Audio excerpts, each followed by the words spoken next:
नमस्कार साथियों, मैं डॉक्टर पीयूष चौबल आप सभी के सामने उपस्थित हूँ एक नई और एक अच्छी ऊर्जा के साथ the Piyush power of positivity में।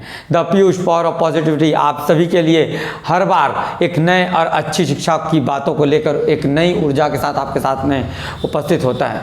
मैं हमेशा कोशिश करता हूं कि एक अच्छी शिक्षा के साथ आप सभी के लिए एक अच्छा संदेश लेकर उपस्थित हूं। आज भी मैंने पिछले अपने 2 सत्रों में आपको शिक्षा अनुसंधान के बारे में बताया था, और शिक्षा अनुसंधान के बारे में अगर आपको जानना है तो सबसे पहले आपको एक काम करना होगा, बहुत ही इंपॉर्टेंट काम है, और वो काम है मेरे चैनल को लाइक और सब्सक्राइब करना। लाइक का बटन दिया हुआ है, लाइक कीजिए और बेल आइकॉन भी जरूर दबाइएगा, जिससे मेरे चैनल की सारी नोटिफिकेशन आप सभी को मिलती रहे और अच्छी शिक्षा की जो बातें, जो मुहिम मैंने छेड़ी है, उस मुहिम में मैं आगे बढ़ता रहूं। तो अच्छी शिक्षा के अनुसंधान के लिए जो मैंने बात शुरू की है, उस बात पर सबसे इम्पोर्टेंट क्या है, मैंने आप सभी को बताया कि एक शिक्षक को सबसे पहले क्या करना चाहिए, उस बच्चे की परिस्थितियों को समझना चाहिए, उसके बाद उस बच्चे के व्यवहार को समझना चाहिए। अब तीसरे नंबर पर क्या बात आ रही है? तीसरे नंबर पर बात आती है उस बच्चे की पढ़ाई कराने के लिए उस बच्चे के पाठ्यक्रम पर। उस पाठ्यक्रम को किस तरीके से सजाया जाए कि हर तरह के बच्चे क्या करें, उसे स्वीकार कर पाए।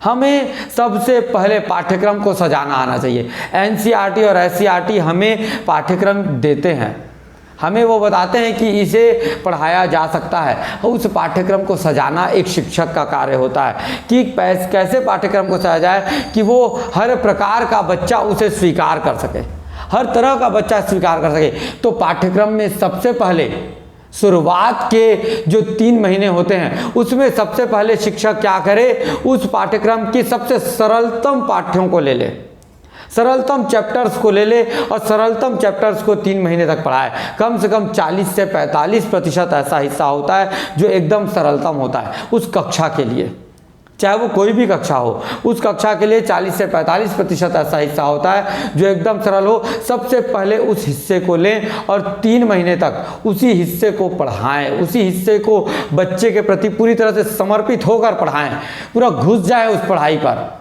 अगर आप लोग उस सरलतम पढ़ाई को, जो सरलतम पाठ है, उसको 40 से 45% को 3 महीने तक एकदम अच्छे से मेहनत कर देते हैं, तो एक चीज़ याद रखिएगा कि वो बच्चा उस पढ़ाई को जो सबसे अच्छा पढ़ता है वो पूरे का पूरे 45% को समझ जाएगा। और जो बच्चा एकदम कम पढ़ता है या थोड़ा सा कमज़ोर है या जिसके व्यवहार में अलग तरह की बातें हैं, वो बच्चा भी उस 45% में से कम 15 से 20% गेन कर लेगा। और उसके पश्चात जब वो बच्चे को हम उससे थोड़े से कठिन की ओर लेकर जाएंगे, और कठिन की जो हम 35 से 40% की पढ़ाई होती है, उसको जब हम कराएंगे अगले 3 महीनों में, तो उस 30 से 35% में जो अच्छा जानने वाला है वो पूरा एक्सेप्ट करेगा, लेकिन जो थोड़ा भी जानने वाला है, और अगर उसमें से उसने 10% भी एक्सेप्ट कर लिया, 10% भी स्वीकार कर लिया, तो क्या होगा, 15 से 20% से उसमें 10% अगर हम ऐड कर लें तो वो क्या हो गया, 30% तक पहुँच चुका है। उस बच्चे के दिमाग में 30% बातें आ चुकी है, हम उसे अगर परीक्षा के स्तर पर बताएं तो।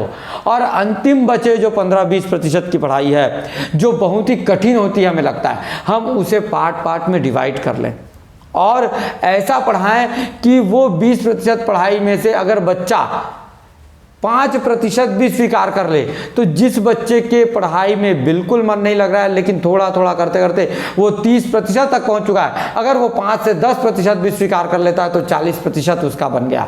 और जो बच्चा एकदम होशियार है वो तो 100% बन ही रहा है, 100% बन ही रहा है। तो ये कोशिश पाठ्यक्रम में होनी चाहिए।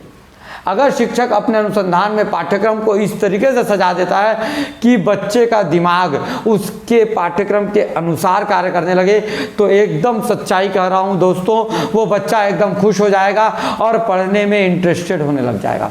हर तरह के बच्चे खुश हो जाएंगे और पढ़ने में इंटरेस्टेड हो जाएंगे।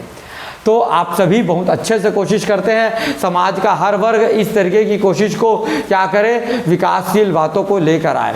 और पाठ्यक्रमों को सजाने की कोशिश करें। मैं सभी शिक्षकों से भी अनुरोध करूंगा कि वे इस तरीके के कार्य को करें और इसी तरीके से पढ़ाने की तरीके बनाएं। आप सभी का बहुत बहुत धन्यवाद। आप सभी मुझे सुनते हैं, समझते हैं और जानते हैं कि किस तरीके से हम अच्छी शिक्षा को बच्चों तक पहुंचा सकें, क्योंकि एक सभ्य समाज के निर्माण में शिक्षा का ही सबसे बड़ा योगदान होता है।